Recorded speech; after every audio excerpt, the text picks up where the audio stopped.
ವಿಶೇಷ ಕಾರ್ಯಕ್ರಮಕ್ಕೆ ಸ್ವಾಗತ. ನಾನು ಸಿಂಚನಾ. ಮೊದಲಿಗೆ ಗುರುಗಳನ್ನು ಬರಮಾಡಿಕೊಳ್ಳೋಣ. ಎಂದಿನಂತೆ ಈ ಕಾರ್ಯಕ್ರಮದಲ್ಲಿ ನಮ್ಮೊಂದಿಗಿದ್ದಾರೆ ವಿದ್ವಾನ್ ಶ್ರೀ ಶ್ರೀನಿಧಿಹೊಳ್ಳ ಗುರೂಜಿಯವರು. ಶ್ರೀಯುತರು ಪ್ರಖ್ಯಾತ ಜ್ಯೋತಿಷಿಗಳು ಹಾಗೂ ಮಾಂತ್ರಿಕರು. ಬನ್ನಿ ಗುರುಗಳನ್ನು ಕಾರ್ಯಕ್ರಮಕ್ಕೆ ಸ್ವಾಗತಿಸೋಣ. ನಮಸ್ಕಾರ ಗುರೂಜಿ, ಕಾರ್ಯಕ್ರಮಕ್ಕೆ ಸ್ವಾಗತ. ಗುರೂಜಿ, ಇನ್ನೇನು ಕೆಲವೇ ದಿನಗಳು ಗಣಪತಿ ಹಬ್ಬಕ್ಕೆ ಬಾಕಿ ಇರುವಂಥದ್ದು. ಸೊ ಗಣೇಶನ ಒಂದು ವಿಗ್ರಹವನ್ನು ಎಲ್ಲರೂ ಮನೆಯಲ್ಲಿ ಇಟ್ಟು ಪೂಜಿಸಬಹುದಾ ಅಂತ? ಗಣಪತಿ ವಿಗ್ರಹವನ್ನು ಎಲ್ಲರೂ ಮನೆಯಲ್ಲಿಟ್ಟು ಪೂಜೆ ಮಾಡ್ಬೋದು. ಹೇಗೆ ಅಂತ ಕೇಳಿದ್ರೆ, ನಮ್ಮ ಸನಾತನ ಹಿಂದೂ ಧರ್ಮದಲ್ಲಿ ಪಂಚಾಯತನ ಪೂಜೆ ಅನ್ನುವಂಥದ್ದು ಬಹಳಷ್ಟು ವಿಶೇಷ. ಅದರಲ್ಲಿ ಗಣಪತಿ, ರುದ್ರ, ಅಂಬಿಕೆ, ಈ ವಿಷ್ಣು, ಈ ರೀತಿ ಎಲ್ಲವನ್ನು ಒಂದು ಅಷ್ಟನ್ನು ಇಟ್ಕೊಂಡು ಪೂಜೆ ಮಾಡಬೇಕು ಅನ್ನುವಂಥದ್ದು ಶಾಸ್ತ್ರದಲ್ಲಿರುವಂಥ ಉಲ್ಲೇಖಗಳು. ಹಾಗೆ ಈ ಭಾದ್ರಪದ ಮಾಸದಲ್ಲಿ ಬರುವಂತಹ ವಿನಾಯಕ ಚತುರ್ಥಿ ಅನ್ನುವಂಥ ಒಂದು ವ್ರತವನ್ನು ಅನಾದಿ ಕಾಲದಿಂದ ನಮ್ಮ ತಂದೆ ಮತ್ತು ಅವರ ತಂದೆ, ಅಂದರೆ ಯಾರು ಮಾಡ್ತಾರೆ ಅವರ ತಂದೆ ಅವರ ಕಾಲದಲ್ಲಿ ಪರಂಪರಾನುಗತವಾಗಿ ಆ ಆಚರಣೆಗಳನ್ನು ಮಾಡಿಕೊಂಡು ಬಂದಿದ್ದೇ ಹೌದು ಅಂತಾದರೆ ನಾವು ಅದನ್ನು ಮನೆಯಲ್ಲಿಟ್ಟು ಪೂಜೆಯನ್ನು ಮಾಡಬಹುದು. ಹಾಗೆ ಇಲ್ಲ ನಮ್ಮ ಮನೆಯಲ್ಲಿ ಮಕ್ಕಳು ಹಠ ಮಾಡ್ತಾರೆ, ಇಲ್ಲ ಮನೆಯಲ್ಲಿ ಎಲ್ಲ ಅಕ್ಕಪಕ್ಕದ ಮನೇಲಿರ್ತಾರೆ, ನಮ್ಮ ಮನೇಲಿ ನೀವು ಇಡಲಿಲ್ವಾ ಅನ್ನುವಂಥ ಕೇಳ್ತಾರೆ ಅನ್ನುವಂಥ ದೃಷ್ಟಿಯಿಂದ ಹೊಸದಾಗಿ ಶುರು ಮಾಡಲಿಕ್ಕೆ ಬರುವುದಿಲ್ಲ. ಯಾಕೆ ಅಂತ ಕೇಳಿದರೆ, ಇವತ್ತೊಂದು ಶುರು ಮಾಡಿ ನಾಳೆ ಅದನ್ನು ನನಗೆ ಇವತ್ತು ಅನಾನುಕೂಲ ಇದೆ, ಇನ್ನು ಮುಂದಿನ ವರ್ಷ ನಾನು ಮಾಡೋದಿಲ್ಲ ಅಂತ ಹೇಳಲಿಕ್ಕೆ ಬರುವುದಿಲ್ಲ. ಯಾಕೆ ಅಂದರೆ ವ್ರತ ಅನ್ನುವಂಥದ್ದು ಹೇಗೆ ಅಂತ ಕೇಳಿದರೆ, ಒಮ್ಮೆ ಶುರು ಮಾಡಿದ್ರ ಮೇಲೆ ಮತ್ತೆ ಅದನ್ನು ನಿಲ್ಲಿಸಲಿಕ್ಕಿಲ್ಲ. ನಾನು, ನನ್ನ ಮಕ್ಕಳು, ಅವರ ಮಕ್ಕಳು ಅದನ್ನು ಹಾಗೇ ಮುಂದುವರಿಸ್ಕೊಂಡು ಹೋಗಬೇಕು. ಇಲ್ಲ ಅಂತ ಹೇಳಿದರೆ ಏನಾಗ್ತದೆ, ಅನರ್ಥಗಳುಂಟಾಗಿ ಕುಟುಂಬದಲ್ಲಿ ತೊಂದರೆಗಳಾಗುವಂಥದ್ದೆಲ್ಲ ಆಗ್ತಾ ಹೋಗ್ತದೆ. ಹಾಗಾಗಿ ಈ ಭಾದ್ರಪದ ಮಾಸದ ಚೌತಿಯನ್ನು ಆಚರಣೆಯನ್ನು ಎಲ್ಲರೂ ಮಾಡ್ಬೋದು. ಅನಾದಿ ಕಾಲದಲ್ಲಿ ಈ ಚಿನ್ನದ ವಿಗ್ರಹವನ್ನು ಹಾಗೆ ಬೆಳ್ಳಿಯ ವಿಗ್ರಹವನ್ನಿಟ್ಟು, ಹಾಗೆ ಮೃತ್ತಿಕೆ ಅಂತ ಹೇಳಿದರೆ ಮಣ್ಣಿಗೆ ಸಂಸ್ಕೃತದಲ್ಲಿ ಮೃತ್ತಿಕೆ ಅಂತೇಳಿ ಹೇಳ್ತಾರೆ. ಮೃತ್ತಿಕೆಯಲ್ಲಿ ಮಾಡಿದಂತಹ ಗಣಪತಿ, ಮತ್ತು ಆ ಗಣಪತಿ ಎಷ್ಟು ದೊಡ್ಡದಿರಬೇಕು ಅಂತ ಕೇಳಿದರೆ 6 ಇಂಚಿಗಿಂತ ದೊಡ್ಡದಿರಬಾರ್ದು. ಯಾಕೆ ಅಂತ ಕೇಳಿದರೆ, ಅದಕ್ಕೆ ಮಾಡುವಂಥ ಪ್ರಾಣಪ್ರತಿಷ್ಠಾಪನಾದಿಗಳು ನಮ್ಮ ದೇಹ ಎಷ್ಟಿದೆ ಅಷ್ಟು ಅದಕ್ಕೆ ಪೂರಕವಾಗಿ ಅದಕ್ಕೆ ಶಕ್ತಿ ಬೇಕಾಗಿರುವಷ್ಟು ನೈವೇದ್ಯಾದಿಗಳನ್ನು ಮಾಡಬೇಕು. ಹಾಗಾಗಿ 6 ಇಂಚಿಗಿಂತ ಮೇಲಿತ್ತು ಅಂತಾದರೆ ಮತ್ತು ಅದಕ್ಕೆ ನೈವೇದ್ಯಾದಿಗಳು, ಅದಕ್ಕೆ ಪೂಜೆ ಮಾಡುವಂಥ ವಿಧಿವಿಧಾನಗಳು ಎಲ್ಲವೂ ಬದಲಾವಣೆ ಆಗ್ತಾ ಹೋಗ್ತದೆ. ಹಾಗೆ ಈ ಪೂಜೆಯನ್ನು ಮಾಡಿ ಯಾವ ರೀತಿ ಏನನ್ನು ನೈವೇದ್ಯ ಮಾಡಬೇಕು, ಕೇವಲ ಗಣಪತಿಗೆ ಒಂದೇ ಒಂದು ಮೋದಕವನ್ನು ನೈವೇದ್ಯ ಮಾಡುವಂಥದ್ದು.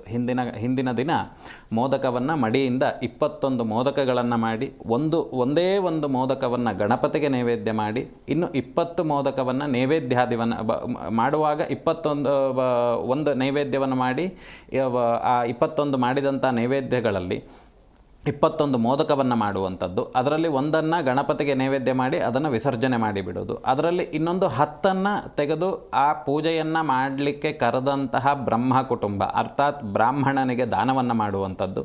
ಇನ್ನು ಉಳಿದಂಥ 10 ತಾನು ಭಕ್ಷಿಸುವಂಥದ್ದು. ಅಲ್ಲಿಗೆ ಟೋಟಲ್ ಎಷ್ಟಾಯಿತು? 21. ನಾವು ಹಿಂದೆ ನೋಡಿದಾಗ 21 ನಮಸ್ಕಾರ ಯಾಕೆ ಮಾಡ್ತಾರೆ ಅಂತ ನೋಡಿದಾಗ, ಈ 5 ಪಂಚೇಂದ್ರಿಯಗಳು, 5 ಪಂಚಭೂತಗಳು, ಕರ್ಮೇಂದ್ರಿಯಗಳು, ತನ್ಮಂತ್ರಾತ್ಮಗಳು ಅನ್ನುವಂಥದ್ದು 21 ಅಂತ ಹೇಳಿ. ಆ 21 ಅನ್ನುವಂಥ ಸಂಖ್ಯೆ ಅನ್ನುವಂಥದ್ದು ಗಣಪತಿಗೆ ಪ್ರಾಮುಖ್ಯತೆಯನ್ನು ಕೊಡ್ತದೆ. ಹಾಗಾಗಿ ಈ ಕಾಲಘಟ್ಟದಲ್ಲಿ ಏನು ಅಂತ ಕೇಳಿದರೆ, ಈ ರೀತಿಯಾಗಿ ದೇವತಾರಾಧನೆಯನ್ನು ಮಾಡಬೇಕು. ಹಾಗೆ ಆ ಚೌತಿಯ ಕಥೆಯನ್ನು ನಾವು ಕೇಳಬೇಕು. ಹೇಗೆ ಕೇಳುವಂಥದ್ದು? ಬ್ರಾಹ್ಮಣ ಆ ಪೂಜಾದಿಗಳನ್ನು ಮಾಡಿ ತದನಂತರದಲ್ಲಿ ಅವನಿಗೆ ಉಪಾಯನ ದಾನ ಅಂತ ಹೇಳಿ ಮಾಡ್ತಾರೆ. ಏನು ಉಪಾಯನ ದಾನ ಅಂತ ಹೇಳಿದರೆ, ಅವನಿಗೆ ವೀಳ್ಯದೆಲೆ, ಅಡಿಕೆ, ತಾಂಬೂಲ, ಹಾಗೆ ಬ್ರಾಹ್ಮಣರು ಬೇರೆಯವರ ಮನೆಯಲ್ಲಿ ಊಟ ಇಲ್ಲ ಅನ್ನುವಂಥ ಕಾರಣದಿಂದ ಅಕ್ಕಿಯನ್ನು, ತೆಂಗಿನಕಾಯಿಯನ್ನು ಇಟ್ಟು ಅದರಲ್ಲಿ ಒಂದು ದಕ್ಷಿಣೆಯನ್ನಿಟ್ಟು ಅದರೊಳಗೆ 10 ಮೋದಕಾದಿಗಳನ್ನು ಇಟ್ಟು ಮಾಡಿದಂಥ 21 ಮೋದಕದಲ್ಲಿ 10 ಮೋದಕವನ್ನು 21 ಮೋದಕ ನೈವೇದ್ಯಾದಿಗಳನ್ನು ಮಾಡಿ ಅದರಲ್ಲಿ 10 ಎಣಿಸಿ ತೆಗೆದು ಅದನ್ನು ಆ ಉಪಾಯನ ದಾನದಲ್ಲಿಟ್ಟು ಗಣಪತಿ ಸ್ವರೂಪಾಯ ಅಂಥೇಳಿ, ಗಣಪತಿಯ ಸ್ವರೂಪ ಒಬ್ಬ ಬ್ರಾಹ್ಮಣ ಬಂದಿದ್ದಾನೆ ಅಂಥೇಳಿ ಆ ಬ್ರಾಹ್ಮಣನ ಮೇಲೆ ಆವಾಹನಾದಿಗಳನ್ನು ಮಾಡಿ ಅವನಿಗೆ ಪಾದ್ಯ ಧೂಪ ದೀಪ ನೈವೇದ್ಯಾದಿಗಳನ್ನು ಮಾಡಿ ಅವನನ್ನು ಸಂತೃಪ್ತಿಪಡಿಸಿ ಅವನಿಂದ ಆ ಕಥೆಯನ್ನು ಶ್ರವಣ ಮಾಡಬೇಕು ಅನ್ನುವಂಥದ್ದು ಶಾಸ್ತ್ರಗಳಲ್ಲಿ ಉಲ್ಲೇಖ ಇರುವಂಥದ್ದು. ಹಾಗಾಗಿ ಇದರಲ್ಲಿ ಸ್ವಲ್ಪವೂ ವ್ಯತ್ಯಾಸ ಆಯಿತು ಅಂತಾದರೆ ನಾವು ದುಷ್ಫಲಗಳನ್ನು ಅನುಭವಿಸ್ತಾ ಹೋಗಬೇಕು. ಆದರೆ ಇದನ್ನು ಹೇಳಿದಾಗ ಯಾರೂ ಕೇಳುವುದಿಲ್ಲ. ಯಾಕೆ ಅಂತ ಕೇಳಿದ್ರೆ, ಇವತ್ತಿನ ಕಾಲಘಟ್ಟದಲ್ಲಿ ಏನಾಗಿದೆ ಅಂದರೆ 20 ಅಡಿ 30 ಅಡಿ ಇಡ್ತಿದ್ದಂಗೆ ಇಡಬೇಕು ಅಂತ. ಇಲ್ಲ ಅಂತ ಹೇಳಿದ್ರೆ ಅವರಿಗೆ ಮನಸ್ಸಿಗೆ ಸಮಾಧಾನ ಇರೋದಿಲ್ಲ. ನಾವು ಎಷ್ಟು ದೊಡ್ಡ ಗಣಪತಿಯನ್ನು ಇಡ್ತೇವೆ ಅನ್ನುವಂಥದ್ದು ಪ್ರಾಮುಖ್ಯತೆ ಅಲ್ಲ, ಅದಕ್ಕೆ ನಾವು ಎಷ್ಟು ಆರಾಧನೆಗಳನ್ನು ಮಾಡ್ತೇವೆ ಅಂತ. ಯಾಕೆ ಅಂತ ಕೇಳಿದ್ರೆ, ನಾವೊಂದು ಆಪ್ರೇಷನ್ ಮಾಡ್ಕೊಳ್ತೇವೆ ಅಂತ ಆದರೆ ಏನಕ್ಕೆ ಮಾಡ್ಕೊಳ್ತೇವೆ? ಸುಮ್ಮನೆ ನಾವೇನೋ ನೋಡ್ಲಿಕ್ಕೆ ಚೆನ್ನಾಗಿದ್ದೇವೆ, ಇವತ್ತು ಫ್ರೀ ಇದ್ದೇನೆ ಅಂತೇಳಿ ನಾನು ಆಪ್ರೇಷನ್ ಮಾಡ್ಕೊಂಡು ಬರೋದಿಲ್ಲ. ನನ್ನ ದೇಹದಲ್ಲಿ ಸಮಸ್ಯೆ ಇದ್ದಾಗ ನಾನು ಆಪ್ರೇಷನ್ ಮಾಡಲಿಕ್ಕೆ ಹೋಗ್ತೇನೆ. ಹಾಗೆ ಆಪ್ರೇಷನ್ ಮಾಡುವಾಗ ಡಾಕ್ಟ್ರೇ ನೀವು ಕೊಯ್ಯುವಂಥ ಜಾಗವನ್ನು ಇಷ್ಟು ಸಣ್ಣ ಕೊಯ್ಯಬೇಡಿ, ಒಂದು ಸ್ವಲ್ಪ ದೊಡ್ಡದಾಗೆ ಕೊಯ್ಯಿರಿ ಅಂತ ಹೇಳಿದರೆ ಅವ್ರು ಕೊಯ್ತಾರೆ, ಅವರಿಗೇನು ಸಮಸ್ಯೆ ಇಲ್ಲ. ತೊಂದರೆ ಅನುಭವಿಸುವಂಥದ್ದು ಯಾರು ನಾವೇ. ಹಾಗೆ ನಮಗೆ ಇರುವಂಥ ಕಷ್ಟ ಕಾರ್ಪಣ್ಯಗಳು ದೂರ ಆಗಲಿಕ್ಕೋಸ್ಕರವಾಗಿ ನಾವು ದೇವರ ಮೊರೆ ಹೋಗುವಂಥದ್ದು. ಆ ದೇವರನ್ನು ನಾವಿರುವಂಥ ಸ್ವಗೃಹದಲ್ಲಿ ಒಂದು ಬಿಂಬದ ಮೇಲೆ ಆವಾಹನೆ ಮಾಡುವಂಥದ್ದು. ಆ ದೇವರನ್ನೇ ಕರೆದು ಆ ದೇವರಿಗೆ ಅನರ್ಥಗಳನ್ನು ಮಾಡಿದರೆ ಇನ್ನು ಒಳ್ಳೆಯದಾಗು ಅಂತ ಹೇಳಿದರೆ ಎಲ್ಲಾಗುವಂಥದ್ದು. ಈ ರಾಸಾಯನಿಕ ಪದಾರ್ಥಗಳನ್ನು ಬಳಸುವಂಥದ್ದಾಗಿರಬಹುದು, ಅಥವಾ ಅದರ ಮುಂದೆ ಅನರ್ಥ ವಿಚಾರಗಳನ್ನು ನಾವು ನಡೆಸುವಂಥದ್ದಾಗಿರಬಹುದು. ಇವೆಲ್ಲ ಏನು ಮಾಡ್ತದೆ ಕೇಳಿದ್ರೆ ನಮ್ಮ ಹಿಂದೂ ಧರ್ಮವನ್ನು ನಾಶ ಮಾಡ್ತಾ ಬರ್ತದೆ. ಇವತ್ತಿನ ಕಾಲಘಟ್ಟದಲ್ಲಿ ಏನೇನು ಆಗ್ತಾ ಉಂಟು ಅವೆಲ್ಲ ಆಗ್ತಿರ್ಲಿಕ್ಕೆ ಕಾರಣ ಎಲ್ಲರೂ ಯೋಚನೆ ಮಾಡ್ಬೋದು, ಅಯ್ಯೋ ಕೆಲವು ವಿಷಯಗಳಲ್ಲಿ ಈಗ ಕೇಳ್ತಾರೆ, ಯಾಕೆ ನಮ್ಮ ಚಲನಚಿತ್ರ ಇಂಡಸ್ಟ್ರಿಯಲ್ಲೂ ಕೆಲವರೆಲ್ಲ ಈ ದುರ್ಮರಣಗಳಾದಂಥದ್ದಾಗಿರಬಹುದು, ಅಥವಾ ಇನ್ನೂ ಹಲವಾರು ವಿಚಾರಗಳಾಗಿರುವಂಥದ್ದಾಗಿರ್ಬೋದು. ಅಲ್ಲಿ ಏನು ತಪ್ಪು ನಡೆದಿದೆ ಅನ್ನುವಂಥದ್ದು ಯಾರೂ ನೋಡೋದಿಲ್ಲ. ಆ ದೇವತಾ ವಿಚಾರಗಳನ್ನು ಎಷ್ಟು ಅವಹೇಳನ ಮಾಡಿದ್ದಾರೆ ಅನ್ನುವಂಥದ್ದು ನೋಡೋದಿಲ್ಲ. ಅದಾದ ನಂತರದಲ್ಲಿ ಇನ್ನು ಬೇರೆ ಬೇರೆ ಇದರಲ್ಲಿ ದೃಷ್ಟಿಕೋನದಲ್ಲಿ ನೋಡಿದಾಗ ನಾವು ಮಾಡುವಂಥ ಅನಾಚಾರಗಳಿಂದ ದೇಶದಲ್ಲಿ ಸಂಕಷ್ಟಗಳು ಅನ್ನುವಂಥದ್ದು ಪ್ರಾಪ್ತ ಆಗ್ತದೆ. ಯಾವಾಗ ಧರ್ಮ ಒಡೆಯುವಂಥ ಕೆಲಸ ಆಗ್ತದೆ ಆಗ ಅನರ್ಥಗಳು ಅನ್ನುವಂಥದ್ದು ಶುರು ಆಗ್ತದೆ. ಖಂಡಿತ ಗುರುಜಿ. ಇನ್ನು ಮನೆಗೆ ಗಣೇಶನನ್ನ ತಂದಾಗ ಪಾಲಿಸಬೇಕಾದಂತಹ ವಾಸ್ತು ಸಲಹೆಗಳೇನು, ಈ ಬಗ್ಗೆ ಮಾತಾಡೋಣ. ಒಬ್ರು ಕಾಲರ್ ಇದ್ದಾರೆ, ಬಸವರಾಜ್ ಅಂತ, ಮಾತಾಡ್ಸ್ಬಿಡೋಣ. ನಮಸ್ತೆ. ನಮಸ್ತೆ. ನಮಸ್ತೆ, ಎಲ್ಲಿಂದ ಕಾಲ್ ಮಾಡ್ತಿದ್ದೀರಾ? ಮೇಡಮ್ ನಮ್ದು ಕನಕಪುರ ರೋಡ್ ಕಗ್ಲಿಪುರ. ಓಕೆ, ಯಾರ ಬಗ್ಗೆ ಕೇಳಬೇಕಿತ್ತು? ನನ್ನ ಮಗನ ಬಗ್ಗೆ ಕೇಳಬೇಕಾಗಿತ್ತು. ಅವ್ರ ಡೇಟ್ ಆಫ್ ಬರ್ತ್ ಹೇಳಿ ಸರ್. ಹೆಸರು ಕೀರ್ತಿರಾಜ್. ಡೇಟ್ ಆಫ್ ಬರ್ತ್ ಹೇಳಿ. 28/5. 28/5/2006. 2006. ಟೈಮಿಂಗ್ಸ್ ಹೇಳಿ. 7:15 ಸಾಯಂಕಾಲ. ಸಂಜೆ 7:15. ಓಕೆ, ಗುರೂಜಿ ಇದ್ದಾರೆ, ಮಾತನಾಡಿ ಸರ್. ನಮಸ್ತೆ. ನಮಸ್ಕಾರ ಗುರುಜಿ. ನಮಸ್ತೆ. ನಿಮ್ಮ ಮಗನ ಹೆಸರೇನು? ಕೀರ್ತಿರಾಜ್ ಅಂತ. ಕೀರ್ತಿ. ಏನು ವಿಷಯವನ್ನು ಕೇಳಬೇಕಿತ್ತು? ಅವನು ವಿದ್ಯಾಭ್ಯಾಸದ ಭವಿಷ್ಯದ ಕೇಳಬೇಕಾಗಿತ್ತು ನಮಗೆ. ವಿದ್ಯಾಭ್ಯಾಸದ ವಿಚಾರಗಳಲ್ಲಿ ಸ್ವಲ್ಪ ಈ ಲಾಭ ಅಂತ ಹೇಳಿದರೆ ಸ್ವಲ್ಪ ಅವನಿಗೆ ತುಂಬ ಕಷ್ಟಪಡಬೇಕು ಅನ್ನುವಂಥದ್ದಿಲ್ಲ. ಈಗ ಯಾವುದಾದ್ರೂ ಒಂದು ವಿಚಾರವನ್ನು ಅವನಿಗೆ ಕಿವಿಗೆ ಶ್ರವಣ ಮಾಡಿದ ಅಂತಾದರೆ, ಅಂತ ಹೇಳಿದರೆ ಕೇಳ್ದ ಅಂತಾದರೆ, ಅದನ್ನು ತುಂಬ ನೆನಪಿನ ಶಕ್ತಿ ಇರುವಂಥ ಒಂದು ಜಾತಕ. ಹಾಗಾಗಿ ಅವನಿಗೇನು ಸಮಸ್ಯೆಗಳು ಅನ್ನುವಂಥದ್ದು ವಿದ್ಯೆಯಲ್ಲಿ ಇಲ್ಲ. ಆದರೆ ಇವನ ಈ 2027 ಸಂದರ್ಭಕ್ಕೆ ಸ್ವಲ್ಪ ವಿದ್ಯೆಗೆ ಪ್ರತಿಬಂಧಕವಾಗಿರ್ತಕ್ಕಂಥ ದೋಷಾದಿಗಳು ಅನ್ನುವಂಥದ್ದು ಬರ್ತಾ ಹೋಗ್ತದೆ. ಇನ್ನು ಬೇರೆ ಇನ್ನೊಂದು ದೃಷ್ಟಿಕೋನದಲ್ಲಿ ನೋಡುವಾಗ ಇವನಿಗೆ ಮನೆಯಲ್ಲಿ ಓದುವಂತಹ ಒಂದು ವಿಷಯದಲ್ಲಿ ಸ್ವಲ್ಪ ಪ್ರತಿಬಂಧಕಗಳು, ಆ ಒಂದು ವಾತಾವರಣ ಇಲ್ದಲೇ ಇರುವಂಥದ್ದು. ಇವನಿಗೇನಂತ ಎಲ್ಲ ಸರಿ ಇದ್ದರೆ ಮಾತ್ರ ಇವನು ಓದೋದು, ಇಲ್ಲ ಅಂತ ಹೇಳಿದರೆ ಅಲ್ಲಿ ಮನೇಲೆಂತೋ ಕಿರಿಕಿರಿ ಆಗ್ತಿದೆ ಈ ಥರದ್ದೆಲ್ಲ ಇತ್ತು ಅಂತಾದರೆ ಆ ವಿಚಾರದ ಬಗ್ಗೆ ತಲೆನೇ ಕೆಡಿಸ್ಕೊಳ್ಳೋದಿಲ್ಲ. ಆ ರೀತಿಯಾಗಿರ್ತಕ್ಕಂಥ ವ್ಯಕ್ತಿ. ಮತ್ತು ರೋಗ ಸಂಬಂಧಿತವಾಗಿ ಚಿಂತನೆಗಳನ್ನು ಮಾಡುವಾಗ ಈ ಸದ್ಯದ ಸಂದರ್ಭಕ್ಕೆ ರೋಗಕ್ಕೆ ಸಂಬಂಧಿತವಾಗಿ ಯಾವುದೇ ದೋಷಗಳು ಅನ್ನುವಂಥದ್ದು ಇಲ್ಲಿ ಗೋಚರಕ್ಕೆ ಬರ್ತಾ ಇಲ್ಲ. ಹಾಗಾಗಿ ಸ್ವಲ್ಪ ಶ್ಯಾಮಲಾ ದಂಡಕ ಸ್ತೋತ್ರಗಳು ಅನ್ನುವಂಥದ್ದು ಕೆಲವೊಂದೆಲ್ಲ ಉಂಟು, ಅದನ್ನು ಅವನು ಆದಷ್ಟು ಶ್ರವಣ ಮಾಡುವಂಥದ್ದು. ಮತ್ತು ಈ ಪ್ರಾತಃ ಕಾಲದಲ್ಲಿ ಸೂರ್ಯ ಉದಯಿಸಿದಂತಹ ಸೂರ್ಯನನ್ನು ನೋಡಿ ಪ್ರತ್ಯಕ್ಷ ಸೂರ್ಯ ನಮಸ್ಕಾರಾದಿಗಳನ್ನು ಮಾಡುವಂಥದ್ದು ಬೇಕಾಗ್ತದೆ. ಯಾಕಂದರೆ ಇವನಲ್ಲಿ ಸ್ವಲ್ಪ ಆಲಸ್ಯ ಅನ್ನುವಂಥದ್ದು ಹೆಚ್ಚಾಗಿ ಇರುವಂಥ ಲಕ್ಷಣಗಳು ಕಾಣಿಸ್ತಾ ಇದೆ. ಹಾಗಾಗಿ ಸ್ವಲ್ಪ ಆ ದೇವತೆಯನ್ನು ಆರಾಧನೆ ಮಾಡುವಂಥದ್ದು ಉತ್ತಮ. ಒಳ್ಳೆಯದಾಗಲಿ, ಆಯಿತಾ? ಓಕೆ, ಧನ್ಯವಾದ ಬಸವರಾಜ್ ಅವರೇ ಕರೆ ಮಾಡಿದ್ದಕ್ಕೆ. ಎಸ್ ಗುರೂಜಿ, ಇನ್ನು ನಾನು ಆಗಲೇ ಕೇಳ್ತಾ ಇದ್ದೆ, ಈಗ ಮನೆಗೆ ಗಣೇಶನನ್ನು ತಂದಾಗ ಪಾಲಿಸಬೇಕಾದಂತಹ ವಾಸ್ತು ಸಲಹೆಗಳೇನು ಅಂತ.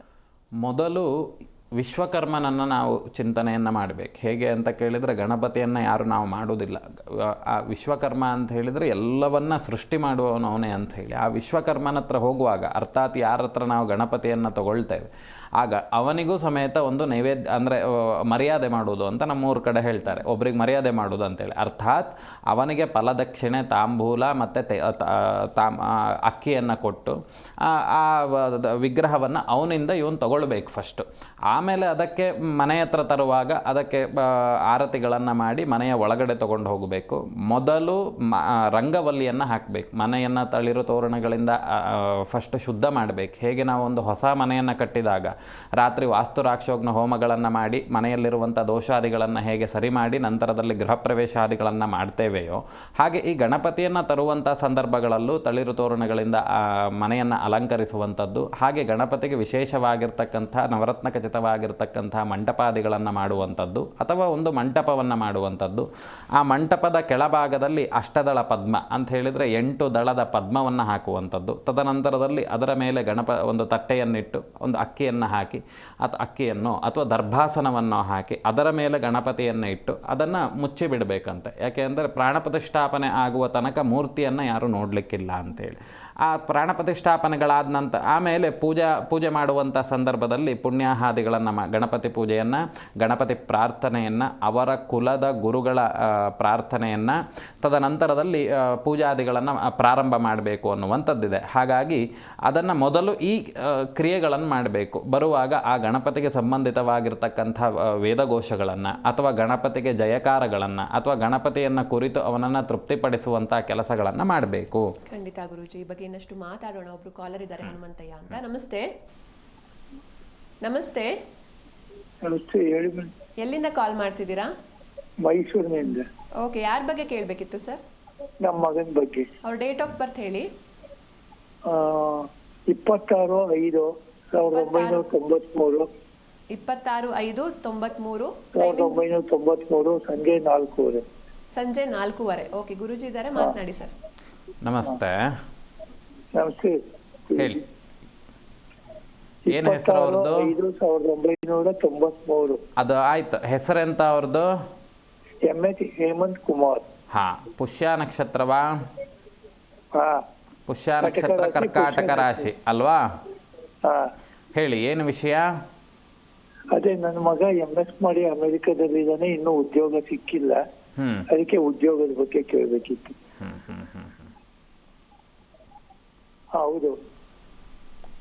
ಈಗ ನೋಡಿ ಯಜಮಾನ್ರು, ಎಲ್ಲಿರೋದವರು? ಪೂರ್ವ ದಿಗ್ಭಾಗ. ಅವರು ಅಮೆರಿಕದಲ್ಲಿ ಇದು ಕಾನ್ಸೆಸ್. ಹಾಂ. ಏನು ಓದಿದ್ದಾರೆ ಅಂದರೆ ಅವರು? ಅವರು BE MTech MS ಮಾಡಿದ್ದಾರೆ. ನೋಡಿ ಯಜಮಾನ್ರೆ, ಅವ್ರು ಮುಂಚೆ ಏನಾದರೂ ಕೆಲಸ ಮಾಡ್ತಾ ಇದ್ರಾ? ಹೌದು, ಡೆಲ್ಲಿನಲ್ಲಿ ನೋಯ್ಡಾದಲ್ಲಿ JC ಟೆಕ್ನಿಕಲ್ ಯೂನಿವರ್ಸಿಟಿಲಿ ಅಸಿಸ್ಟೆಂಟ್ ಪ್ರೊಫೆಸರ್ ಆಗಿ ಮಾಡ್ತಾ ಇದ್ರು.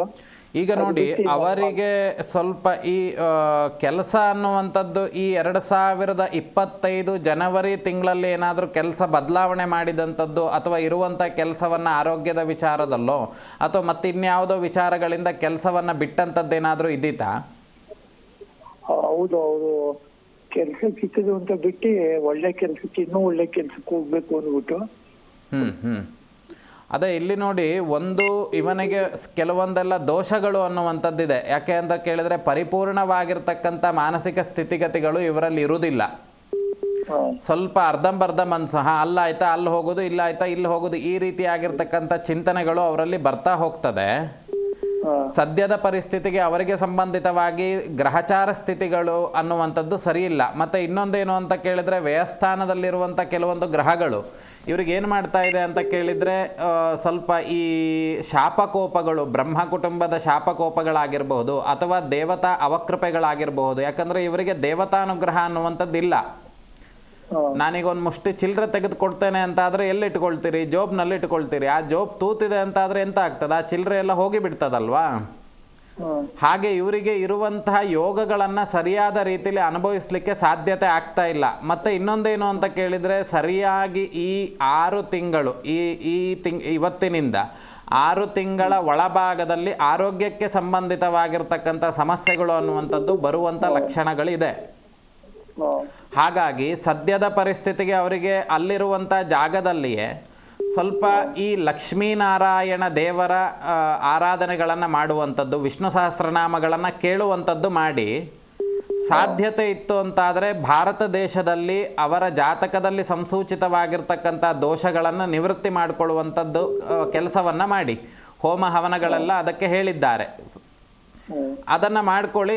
ಆದಷ್ಟು ಬೇಗ ಕೆಲಸ ಸಿಗಲಿಕ್ಕೆ ವ್ಯವಸ್ಥೆ ಮಾಡಿ ಕೊಡ್ಬೋದು. ನೇರವಾಗಿ ಬಂದು ಭೇಟಿ ಮಾಡಿ, ಅಥವಾ ನಮ್ಮವ್ರು ಫೋನ್ ಮಾಡ್ತಾರೆ ನಿಮಗೆ ಏನನ್ನು ಮಾಡಬೇಕು ಅನ್ನುವಂಥ ವಿಚಾರವಾಗಿ. ಆಮೇಲೆ ನೋಡುವ, ಆಯಿತಾ? ಒಳ್ಳೆಯದಾಗಲಿ. ಧನ್ಯವಾದ ಸರ್ ಕರೆ ಮಾಡಿದ್ದಕ್ಕೆ. ಎಸ್ ಗುರೂಜಿ, ಇನ್ನು ಗಣೇಶನ ಮೂರ್ತಿಯನ್ನು ಮನೆಯಲ್ಲಿಟ್ಟರೆ ವಿಶೇಷ ಅನುಗ್ರಹ ಸಿಗುತ್ತಾ, ಹೇಗೆ ಅಂತ? ಅದೇ, ನಮ್ಮ ಪ್ರತಿನಿತ್ಯ ನಾವು ಊಟ ಮಾಡುವಂಥದ್ದು 3 ಬಾರಿ. ಅದನ್ನು ನಾವೀಗ ಊಟ ಮಾಡೋದ್ರಿಂದ ನಂಗೆ ಏನಾಗ್ತದೆ ಅಂತ ಕೇಳಿದರೆ ಅದಕ್ಕೆ ಯಾರೂ ಅವ್ರು ಹೇಳಲಿಕ್ಕಾಗೋದಿಲ್ಲ. ನಾವು ಊಟವನ್ನು ಮಾಡಿದರೆ ಬದುಕ್ತೇವೆ ಅಂತೇಳಿ. ಹಾಗೆ ನಮ್ಮ ಕರ್ಮ ಅನ್ನುವಂಥದ್ದು, ಮನುಷ್ಯ ಜನ್ಮ ಇರುವಂಥದ್ದೇ ಭಗವಂತನ ಸೇವೆಯನ್ನು ಮಾಡಲಿಕ್ಕೆ. ಹಾಗೆ ಈ ವ್ರತಾದಿಗಳು ಅನ್ನುವಂಥದ್ದು ಅನಾದಿ ಕಾಲದಿಂದ ಮಾಡ್ಕೊಂಡು ಬಂದಿರುವಂಥದ್ದು. ಅದನ್ನು ಮಾಡೋದ್ರಿಂದ ನಮಗೆ ವಿಶೇಷವಾಗಿ ಫಲ ಅನ್ನೋದಕ್ಕಿಂತ ಏನಾಗ್ತದೆ, ಆಗ ಬರಬಹುದಾಗಿರ್ತಕ್ಕಂಥ ತೊಂದರೆಗಳನ್ನು ತಡೆದು ನಿಲ್ಲಿಸ್ತಾನೆ. ಏನೋ ಒಂದು ವಿಘ್ನಗಳು ಬರುವಂಥದ್ದಾಗಿರಬಹುದು, ಅಥವಾ ಇನ್ನೊಂದೇನೋ ಒಂದು ಅದನ್ನು ಮತ್ತೆ ಮತ್ತೆ ಪುನಃ ಒಂದೇ ವಿಚಾರವನ್ನು ಹೇಳುವಂಥದ್ದು. ಈಗ ಕೈಯೋ ಕಾಲೋ ಕಳ್ಕೊಳ್ಬೇಕಂತಿದ್ರೆ ಫ್ರ್ಯಾಕ್ಚರಾಗಿ ಕೈ ಉಳಿತದೆ. ಇಲ್ಲಪ್ಪ ನಾನು ಮಾಡಿದ್ರಿಂದ ನಂಗೆ ಫ್ರ್ಯಾಕ್ಚರ್ ಆಯಿತು ಅಂತ ಕೇಳಿದ್ರೆ ಅವಾಗ ಕೈ ಕಳ್ಕೊಳ್ಬೇಕಾಗಿತ್ತು, ಫ್ರ್ಯಾಕ್ಚರ್ ಆಗಿದೆ ಅಷ್ಟೇ ಅನ್ನುವಂಥ ಚಿಂತನೆ. ಅದನ್ನು ಬಿಟ್ಟರೆ ತೊಂದರೆ ಉಂಟು. ಅದನ್ನು ಆರಾಧನೆ ಮಾಡೋದ್ರಿಂದ ಏನಾಗ್ತದೆ, ನಮ್ಮನ್ನು ಮಹಾಗಣಪತಿಯ ಅನುಗ್ರಹದಿಂದ ಬರುವಂಥ ತೊಂದರೆಗಳನ್ನುವಂಥದ್ದು ಕಮ್ಮಿ ಆಗ್ತದೆ ಅನ್ನುವಂಥದ್ದು. ಖಂಡಿತ ಗುರುಜಿ. ಒಬ್ರು ಕಾಲರ್ ಇದ್ದಾರೆ, ಗಾಯತ್ರಿ ಅಂತ ಮಾತಾಡ್ಸೋಣ. ನಮಸ್ತೆ ಅಮ್ಮ. ನಮಸ್ತೆ. ನಮಸ್ಕಾರ ಮೇಡಮ್ ಅವರ. ಎಲ್ಲಿಂದ ಕಾಲ್ ಮಾಡ್ತಿದ್ದೀರಾ? ಈ ಕುಷ್ಟಗಿ ಯುದ್ಧ ಮಾಡಕತ್ತೀರಿ ಮೇಡಮ್ ಅವರ. ಓಕೆ, ಯಾರ ಬಗ್ಗೆ ಕೇಳಬೇಕಿತ್ತು? ಈ ನಮ್ಮ ಮಗನ ಬಗ್ಗೆ ಕೇಳ್ಬೇಕಾಯ್ತು ಮೇಡಮ್ ಅವ್ರ ಡೇಟ್ ಆಫ್ ಬರ್ತ್ ಹೇಳಿಮ್ಮ. ಇದ್ರಿ 2006 ರೀ. ಹಾ, 2007 ರೀ ಮೇಡಮ್ ಅವರ. 3ನೇ ತಿಂಗಳ ರೀ, 8ನೇ ತಾರೀಕು ರೀ ಡೇಟ್ ಆಫ್ ಬರ್ತ್ ರೀ. ಓಕೆ, 8/3/2007. ಟೈಮಿಂಗ್ಸ್ ಹೇಳಿ. ಟೈಮ್ಸ್ 10:45 ಮೇಡಮ್ ಅವರ, ರಾತ್ರಿ 10:45. ಓಕೆ, ಗುರೂಜಿ ಇದ್ದಾರೆ, ಮಾತನಾಡಿಮ್ಮ. ಹ್ಞೂ ರೀ ಮ್ಯಾಮ್. ನಮಸ್ತೆ. ನಮಸ್ತೆ ರೀ ಗುರುಜಿ ರೀ. ನಮಸ್ತೆ, ಹೇಳಿ ಏನು ವಿಷಯವನ್ನು ಕೇಳಬೇಕಿತ್ತು? ಈ ಮತ್ತೆ ಅದು second P U C 2 subject ಹೋಗ್ಬಿಟ್ಟಿವ್ರಿ. ಈಗ ಕಾರ್ಪೆಂಟ್ರಿ ಕೆಲಸ ಮಾಡ್ತಾನ್ರಿ, ಅದ ಹಚ್ಚಿ ಬರ್ತಾ ಇಲ್ಲ ಅನ್ನೋದಕ್ಕೆ ರೀ. ಇಲ್ಲಿ ನೋಡಿ, ಒಂದು ಸ್ವಾತಿ ನಕ್ಷತ್ರ ತುಲಾರಾಶಿ ಅಲ್ವಾ ಇವ್ರದ್ದು? ಹ್ಞೂ ರೀ ಸರ್. ಇಲ್ಲಿ ಒಂದು ಸ್ವಲ್ಪ ಯಾವಾಗಲೂ ತಟಸ್ಥ ಭಾವದಲ್ಲಿರೋದು. ಏನೋ ವಿಷಯಗಳು ಗೊತ್ತಿದ್ದರೂ ಅದನ್ನು ನಾನು ಎಲ್ಲೂ ಪ್ರಸ್ತಾಪ ಮಾಡ್ದಲೇ ಇರುವಂಥದ್ದು, ಅಥವಾ ಏನಾದರೂ ಸೈಲೆಂಟಾಗಿರೋದು, ಯಾರ ಜೊತೆನೂ ಅಷ್ಟು ಸಂವಹನ ಅರ್ಥಾತ್ ಮಾತಾಡ್ದಲೇ ಇರುವಂಥದ್ದು, ಅವನ ಪಾಡಿಗೆ ಅವನಿರುವಂಥ ಸ್ಥಿತಿಗತಿಗಳು ಇವನಲ್ಲಿ ಕಾಣಿಸ್ತಾ ಇದೆ. ಹಾಗಾಗಿ ಇವನ ವಿಚಾರಗಳಲ್ಲಿ ವಿದ್ಯೆಗೆ ಸಂಬಂಧಿತವಾಗಿ ಏನು ಮಾಡ್ತಾ ಇದ್ದಾನೀಗ? ಈಗ ಕಾರ್ಪೆಂಟ್ರಿ ಕೆಲಸ ಮಾಡ್ತಾನ್ರಿ ಸರ್, ಕಲಿಯಕ್ ಹೊಂಟಾನ್ರಿ ಈಗ. ಹಾಂ. ಮತ್ತೆ ನೋಡಿ, ಒಂದು ಸ್ವಲ್ಪ ಹಾಳಾದಂಥದ್ದು ಎಲ್ಲಿ ಅಂತ ಕೇಳಿದರೆ, ನಿಮ್ಮ ಮಗ ಸ್ನೇಹಿತ ವರ್ಗದಿಂದ ಅಂತ ಹೇಳಿದರೆ ಅವನ ಆಸುಪಾಸಿನಲ್ಲಿ ಅವನ ಸಂಪರ್ಕದಲ್ಲಿರುವಂಥ ಸ್ನೇಹಿತ ವರ್ಗ, ಆ ವಿಚಾರಗಳಲ್ಲಿ ಸ್ವಲ್ಪ ಹೆಚ್ಚು ಆಸಕ್ತಿಯನ್ನು ಕೊಟ್ಟಿರುವಂಥದ್ದು, ಮತ್ತು ಈ ಸ್ತ್ರೀ ಸಂಬಂಧಿತವಾಗಿರ್ತಕ್ಕಂತಹ ವಿಚಾರಗಳಲ್ಲಿ ಹೆಚ್ಚು ಆಸಕ್ತಿಯನ್ನು ವಹಿಸಿ ವಿದ್ಯೆಗೆ ಸಂಬಂಧಿತವಾಗಿ ಪ್ರತಿಬಂಧಕಗಳು ಅನ್ನುವಂಥದ್ದು ಅವನಾಗೇ ಸ್ವಯಂಕೃತ ಅಪರಾಧಗಳನ್ನು ಮಾಡಿಕೊಂಡಂಥದ್ದು ಕಾಣಿಸ್ತಾ ಉಂಟು. ಸ್ವಲ್ಪ ಫ್ರೆಂಡ್ ಸರ್ಕಲಿಗೆ ಜಾಸ್ತಿ ಟೈಮ್ ಸ್ಪೆಂಡ್ ಮಾಡುವಂಥದ್ದು, ಓದುವಂಥ ವಿಚಾರಗಳ ಬಗ್ಗೆ ಯಾರಾದರೂ ಹೇಳಿದ್ರಂತಾದರೆ ಅವ್ರ ಬಗ್ಗೆ ಜಾಸ್ತಿ ಗಮನ ಕೊಡದಲೇ ಇರುವಂಥದ್ದು, ಯಾರು ಏನು ಹೇಳಿದ್ರು ಅವ್ನು ಮಾಡುವಂಥದ್ದೇ ಮಾಡ್ತಾ ಹೋಗ್ತಿರುವಂಥ ಲಕ್ಷಣಗಳು ಇಲ್ಲಿ ಕಾಣಿಸ್ತಾ ಇದೆ. ಒಂದು ಇವನ ಆರೋಗ್ಯ ಸ್ಥಿತಿಯನ್ನು ನೋಡುವಾಗ ಯಾಕೆ ಈ ರೀತಿ ಆಗ್ತಿದೆ ಅನ್ನುವಂಥದ್ದು ನೋಡಿದಾಗ 2015 ಈ ಸಂದರ್ಭದಲ್ಲಿ ಅವನಿಗೆ ಸ್ವಲ್ಪ ಆರೋಗ್ಯ ಸಂಬಂಧಿತವಾಗಿರ್ತಕ್ಕಂಥ ಸಮಸ್ಯೆಗಳಾಯಿತು. ಆಗೇನಾದರೂ ದೇವತಾ ಕೆಲಸಗಳನ್ನು ಮಾಡ್ಕೊಂಡಿದ್ರಾ? ಹೋಮ ಹವನ ಏನಾದರೂ ಮಾಡಿದ್ರಾ? ಅದೇ ಈಗ ಆಗ ಪ್ರಾರಂಭವಾದಂಥದ್ದು ಈಗ ಇಷ್ಟು ದೊಡ್ಡ ಹೆಮ್ಮರವಾಗಿ ಇವನಿಗೆ ಪೆಟ್ಟು ಕೊಡ್ತಾ ಇದೆ. ಅರ್ಥ ಆಯ್ತಾ? ಇದಕ್ಕೆ ಕೆಲವೊಂದು ಹೋಮಗಳು ಅನ್ನುವಂಥದ್ದೆಲ್ಲ ಇದೆ, ಅದನ್ನು ಮಾಡಬೇಕಾದೀತು. ಆಮೇಲೆ ನಂತರದಲ್ಲಿ ನಮ್ಮವ್ರು ನಿಮಗೆ ಫೋನ್ ಮಾಡಿ ಹೇಳ್ತಾರೆ ಏನು ಮಾಡಬೇಕು ಅನ್ನುವಂಥದ್ದು. ಅದನ್ನು ವಿಮರ್ಶೆ ಮಾಡಿ ಸದ್ಯದ ಪರಿಸ್ಥಿತಿಗೆ ಅವನಿಗೆ ಗಣಪತಿಗೆ ಆರಾಧನೆ ಮಾಡಲಿಕ್ಕೆ ಹೇಳಿ. ಒಂದು ಮಂಗಳವಾರದಷ್ಟು ಉಪವಾಸ ಇದ್ದು ಗಣಪತಿ ದೇವಸ್ಥಾನಕ್ಕೆ ಹೋಗಿ ಗಣಪತಿ ಪ್ರದಕ್ಷಿಣೆಯನ್ನು ಹಾಕಿ ಆ ತೀರ್ಥ ಪ್ರಸಾದಗಳನ್ನು ತೆಗೆದುಕೊಂಡು ಬರಲಿಕ್ಕೆ ಹೇಳಿ. ಸದ್ಯದ ಪರಿಸ್ಥಿತಿಗೆ ಸ್ವಲ್ಪ ಪರವಾಗಿಲ್ಲ ಆಗ್ತದೆ. ಆಮೇಲೆ ಯಾವ ಹೋಮಾದಿಗಳನ್ನೆಲ್ಲ ಮಾಡಬೇಕನ್ನುವಂಥದ್ದು ನಮ್ಮವ್ರು ಹೇಳ್ತಾರೆ, ಅದನ್ನು ಮಾಡಿ. ಒಳ್ಳೇದಾಗಲಿ ಅಮ್ಮ. ಓಕೆ, ಧನ್ಯವಾದ ಗಾಯತ್ರಿ ಅವರ ಕರೆ ಮಾಡಿದ್ದಕ್ಕೆ. ಇನ್ನೊಬ್ರು ಕಾಲರ್ ಇದ್ದಾರೆ ಗುರುಜಿ, ಮಾತಾಡ್ಸೋಣ. ನಮಸ್ತೆ. ನಮಸ್ತೆ ಮೇಡಮ್. ನಮಸ್ತೆ, ನಿಮ್ಮ ಹೆಸರು? ಕಾವ್ಯ ಅಂತ. ಎಲ್ಲಿಂದ ಕಾಲ್ ಮಾಡ್ತಿದ್ದೀರಾ?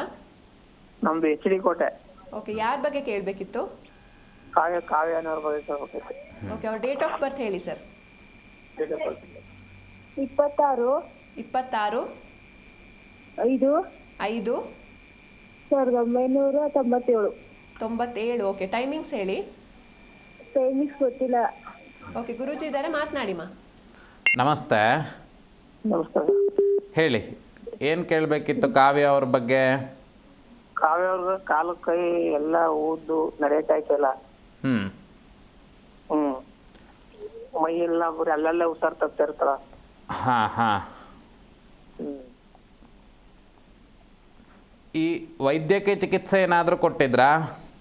ಕೊಟ್ಟಿದ್ರು, ಅದು ಅಲ್ಲೋ ಇದಾಯ್ತು. ಏನು ಹೇಳ್ತಾ ಇದ್ದಾರೆ ಡಾಕ್ಟ್ರು? ಎಲ್ಲ ನಾರ್ಮಲ್ ಇದೆ ಇಲ್ಲಿ ನೋಡಿ, ಇವರಿಗೆ ಸಮಸ್ಯೆ ಶುರುವಾದಂಥದ್ದು ಅಂದಾಜು ಮಾಡುವಾಗ 2021ರಿಂದ ತುಂಬ ಅತಿರೇಕಕ್ಕೆ ಹೋಗಿರುವಂಥ ಲಕ್ಷಣಗಳು ಕಾಣಿಸ್ತಿದೆ ಅಲ್ವಾ? 2021 ಈ 3-4 ವರ್ಷಗಳ ಹಿಂದೆ ಆಗಿರುವಂಥದ್ದು. ಒಂದು ಮೈಯಲ್ಲಿ ಅಲರ್ಜಿ ಆಗಿರುವಂಥದ್ದು ಅಥವಾ ಎದ್ದು ಓಡಾಡಲಿಕ್ಕೆ ಬೇಕಾಗಿರುವಂತಹ ಶಕ್ತಿ ಇಲ್ಲದಲೇ ಇರುವಂಥದ್ದು ಇವರಲ್ಲಿ ಆಗ್ತಾ ಇದೆ. ಹಾಗಾಗಿ ಈ ವೈದ್ಯಕೀಯ ಚಿಕಿತ್ಸೆಗಳು ಅನ್ನುವಂಥದ್ದು ಇದು ಆಗಂತುಕವಾಗಿರ್ತಕ್ಕಂತಹ ರೋಗಗಳು ಅಂತ ಹೇಳಿದರೆ ಕುಟುಂಬದಲ್ಲಿ ಮಾಡಿದಂಥ ಅನಾಚಾರಗಳು, ಸ್ವಲ್ಪ ಎಲ್ಲ ಈ ಬ್ಯಾಡ್ದಿದ್ದೆಲ್ಲ ಮಾಡಿರುವಂಥದ್ದೆಲ್ಲ ಲಕ್ಷಣಗಳಿದೆ ಕುಟುಂಬದಲ್ಲಿ. ಇಲ್ಲಿ ಹೇಳುವಾಗ ಇದು ಮರಣ ಸೂಚಕಗಳು ಅನ್ನುವಂಥದ್ದು ಹೇಳಬೇಕಾಗ್ತದೆ. ಆದರೆ ಅಷ್ಟು ದೋಷಗಳು, ಸಂಜನಿತವಾಗಿರ್ತಕ್ಕಂಥ ದೋಷಗಳಿರುವಾಗ ದೇವತಾನುಗ್ರಹಕ್ಕೋಸ್ಕರವಾಗಿ ಏನಾದರೂ ಮಾಡಿದ್ರಾ? ಹೋಮ ಹವನ ಏನಾದರೂ ಮಾಡಿದ್ರಾ? ನೋಡಿ, ಒಂದು ಕೆಲಸ ಮಾಡಿ, ಇದಕ್ಕೆ ಒಂದು ಸೂರ್ಯ ಪ್ರತಿಮೆ, ಬೆಳ್ಳಿಯ ಸೂರ್ಯ ಪ್ರತಿಮೆಯನ್ನು ತೆಗೆದುಕೊಂಡು ಮತ್ತೆ ಅವಳು ಹಾಕಿರುವಂಥ ದೇಹದಲ್ಲಿ ಹಾಕಿರುವಂತಹ ಲೋಹದ ವಸ್ತುಗಳನ್ನು ತೆಗೆದುಕೊಂಡು ದೇಹದಲ್ಲಿರುವಂತಹ ಬಾಧೆಗಳನ್ನು ಅದಕ್ಕೆ ಆಕರ್ಷಣೆ ಮಾಡಿ ಅದನ್ನು ಸರಿಯಾಗಿ ಅದಕ್ಕೆ ಸೇರಿಸುವಂಥ, ಅಂದರೆ ದೋಷಾದಿಗಳನ್ನು ಯಾವ ದೇವರಿಂದ ಉಂಟಾಗಿದೆಯೋ ಅದನ್ನು ಆ ಮೂಲ ಸಾನ್ನಿಧ್ಯಕ್ಕೆ ಸೇರಿಸುವಂಥ ಕೆಲಸ ಮಾಡಬೇಕು. ಅರ್ಥಾತ್ ದೇಹದಲ್ಲಿರುವಂತಹ ದೋಷಗಳನ್ನು ನಿವೃತ್ತಿ ಮಾಡ್ಕೊಳ್ಬೇಕು ಅಂತ ಹೇಳಿದರೆ ಅದನ್ನು ಆಕರ್ಷಣೆ ಮಾಡಿ ಬೇರೆ ಕಡೆ ಹಾಕಿ ಮತ್ತೆ ನಂತರದಲ್ಲಿ ಈ ಆರೋಗ್ಯಕ್ಕೆ ಸಂಬಂಧಿತವಾಗಿರ್ತಕ್ಕಂಥ ಕೆಲಸಗಳನ್ನು ಮಾಡಿದರೆ ಸರಿ ಆಗ್ತದೆ. ನೀವಿನ್ನೂ ತಡ ಮಾಡಿದ್ರಿ ಅಂತ ಆದರೆ ಇದು ದೀರ್ಘಕಾಲದ ರೋಗವಾಗಿ ಪರಿವರ್ತನೆ ಆಗ್ತದೆ. ಇನ್ಯಾರೂ ಸರಿ ಮಾಡಲಿಕ್ಕೆ ಸಾಧ್ಯತೆ ಇಲ್ಲ, ಹಾಗಾಗ್ತದೆ. ಯಾಕೆ ಅಂತ ಕೇಳಿದರೆ ಈಗಲೇ ಅತಿರೇಕಕ್ಕೆ ಹೋಗ್ತಾ ಇದೆ. ಏನು ಅಂತ ಕೇಳಿದರೆ ಎದ್ದು ಓಡಾಡ್ಲಿಕ್ಕೆ ಆಗ್ದಲೇ ಇರುವಂಥದ್ದಾಗಿರಬಹುದು, ಅಥವಾ ಕೂತು ಜಾಗದಲ್ಲಿ ತುಂಬ ಹೊತ್ತು ಕೂತಿರುವಂಥದ್ದು, ಈ ರೀತಿದೆಲ್ಲ ಆಗ್ತಾ ಇದೆ ಅವಳಿಗೆ.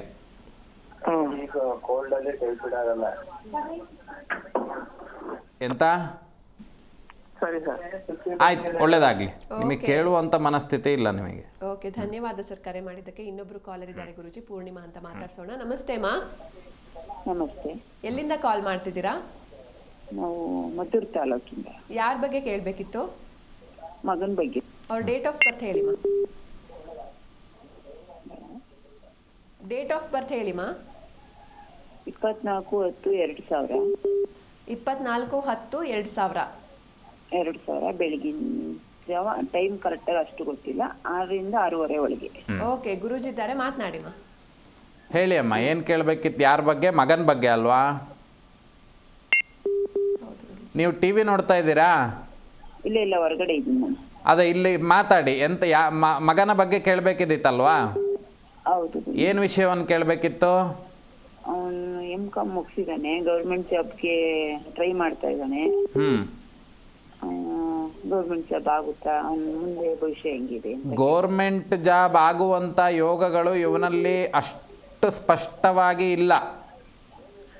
ತುಂಬ ಪ್ರಯತ್ನ ಪಟ್ಟರೆ ಆಗ್ತದೆ. ಮತ್ತು ಇನ್ನೊಂದೇನು ಅಂತ ಕೇಳಿದರೆ ಇವನಿಗೆ ಸ್ವಂತ ಉದ್ಯೋಗಾದಿಗಳು, ಈ ರೀತಿಯಾಗಿ ಸ್ವಂತ ಉದ್ಯೋಗವನ್ನು ಅಥವಾ ಮತ್ತೊಂದು ಸ್ವತಂತ್ರವಾಗಿ ಮಾಡುವಂತಹ ಯೋಗ್ಯತೆಗಳು ತುಂಬ ಚೆನ್ನಾಗಿದೆ. ಆದರೆ ಸದ್ಯದ ಪರಿಸ್ಥಿತಿಗೆ ಅವನ ಜಾತಕದಲ್ಲಿ ಸಂಸೂಚಿತವಾಗಿರ್ತಕ್ಕಂಥ ದೋಷಗಳಿಂದ ಸ್ವಂತವಾಗಿರ್ತಕ್ಕಂಥ ಉದ್ಯೋಗಗಳನ್ನು ಮಾಡಲಿಕ್ಕೆ ಬೇಕಾಗಿರುವಂತಹ ದೇವತಾನುಗ್ರಹಗಳು ಇಲ್ಲ.